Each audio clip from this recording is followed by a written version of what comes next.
Okay guys, ipakita natin guys paano tong gasoline binto natin kumain ng 500 at saka 1,000. Okay, ito guys, ang price natin ngayon is 66. Okay, tapos guys, pag naglagay kayo ng pera, dapat ano siya, plain, walang kusot. Walang kusot. Tapos tandaan lang, yan, okay, lamoy na. Yung count na. Guys, ito yung disadvantage sa malalaking pera kasi matagal siya mag-count. 4 pesos per second.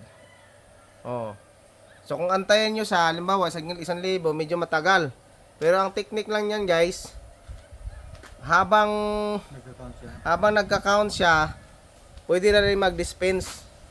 Try natin. Tsaka ito pala guys, yan, meron siyang stop. Hindi pa nalagyan ng sticker.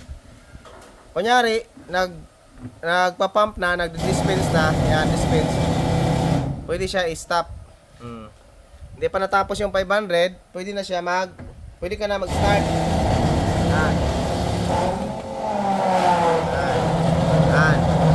Meron siya 1 liter. Pwede stop.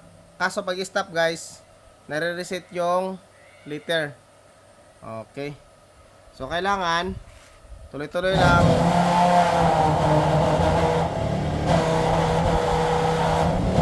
Ayan. Okay. Kulang pa yung laman guys. Hindi natin ubusin yung 500. Malapit na lang pala eh. Ubusin na lang natin. Okay. O ganyan lang guys. Saka tumatanggap rin ito ng 1,000. 1,000 daan.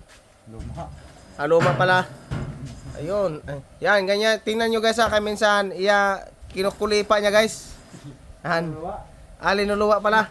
Kala ko kinukulipa. Ito yung ang bago. May bend sa gitna. Tingnan natin kung hindi siya ikukulipa. Ayun, linamoy. Linamoy guys. Okay. Itong daan, linuluwa to. Ayun, linuluwa siya guys.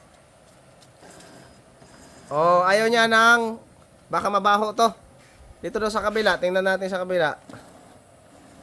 Linuluwa talaga, baka fake siguro ni. Nagdududa ako nito guys, baka fake to. Kasi itong coin slot, calibrated to talaga sa lahat ng linuluwa talaga siya guys, linuluwa. Linuluwa siya. Okay.